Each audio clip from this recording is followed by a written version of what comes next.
Hari ini hari Minggu tanggal 1 November 2020. Untuk pembacaan kita pada hari ini diambil dari kitab Wahyu pasal 7 ayat 2 sampai 4, pasal 9 sampai 14. Untuk pembacaan Injil diambil dari Injil Yesus Kristus menurut Matius pasal 5 ayat 1 sampai 12a. Saudara-saudara yang terkasih, renungan kita pada hari ini tanggal 1 November 2020. Tekun mengusahakan hidup kudus. Hari ini Gereja Universal merayakan Hari Raya Semua Orang Kudus. Sejatinya, semua orang Kristen dari status atau jabatan atau jajaran apapun dipanggil kepada kepenuhan hidup Kristen dan kesempurnaan cinta kasih. Mereka dipanggil kepada kekudusan sebagai tanggapan pada sabda Yesus sendiri. Karena itu, haruslah kamu sempurna seperti Bapamu yang di surga adalah sempurna.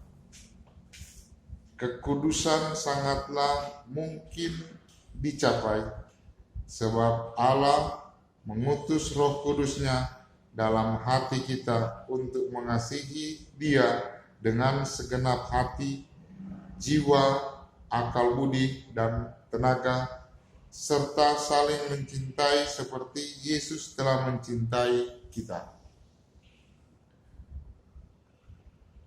Sikap belas kasihan, kemurahan, dan kerendahan hati, kelemah lembutan, serta kesabaran menolong kita untuk mewujudkan kekudusan tersebut.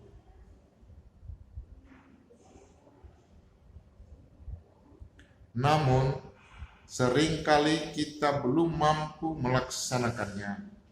Kita masih membutuhkan usaha yang lebih tekun dan kuasa rahmat Allah yang lebih besar.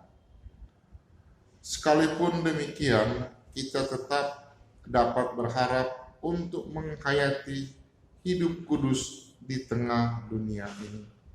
Sebab para kudus telah membuktikan hal itu.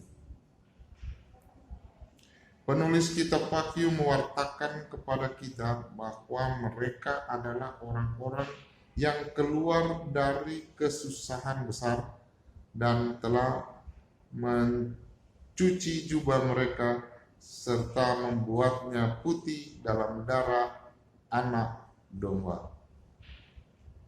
Para kudus adalah mereka yang setia mencintai Allah dalam diri sesama sampai pada akhir hidup,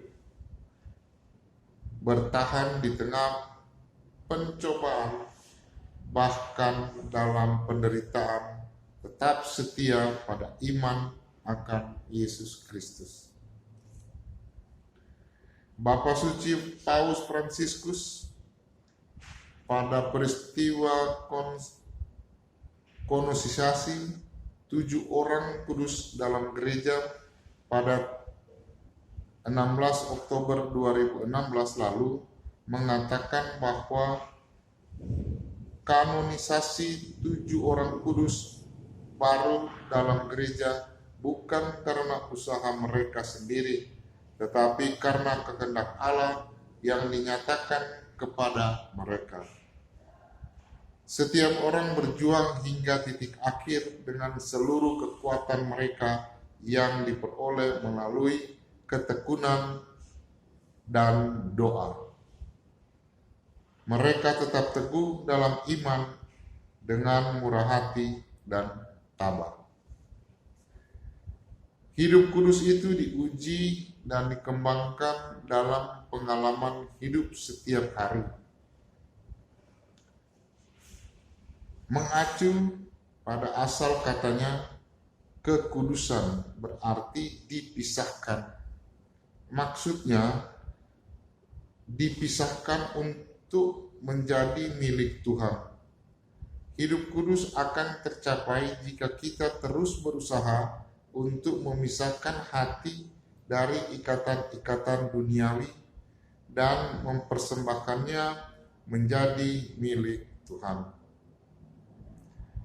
Hati kita bisa terikat oleh kesombongan, egoisme, iri hati, dan harta duniawi.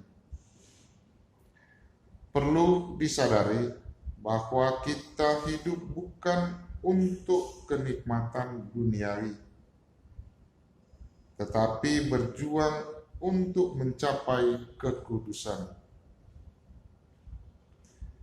Kita hidup bukan untuk diri sendiri, tetapi untuk Allah. Maka pilihlah selalu Allah dan kehendaknya dalam hidup. Niscaya kita akan mencapai hidup kudus. Saudara-saudara yang terkasih, hari ini Yesus memberikan jalan kekudusan kepada kita lewat sabda bahagia. Yesus dengan jelas menyebut berbahagia orang miskin di hadapan Allah. Berduka cita, lemah lembut, lapar dan haus akan kebenaran.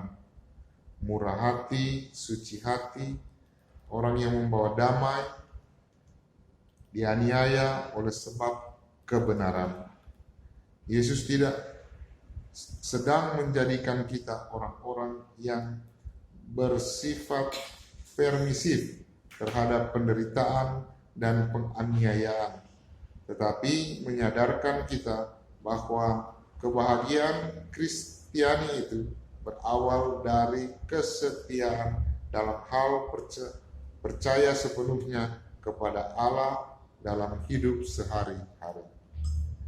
Oleh karena itu, berbagai bentuk kejahatan dalam hidup harus dikalahkan dan dimaknai dalam iman akan Yesus. Bukankah salibnya yang kudus telah membawa keselamatan kekal? Demikian juga kita yang tetap setia akan mengalami keselamatan bersama Dia kelak. Mari kita terus bertekun mengusahakan hidup kudus. Tuhan memberkati. Amin. Terima kasih.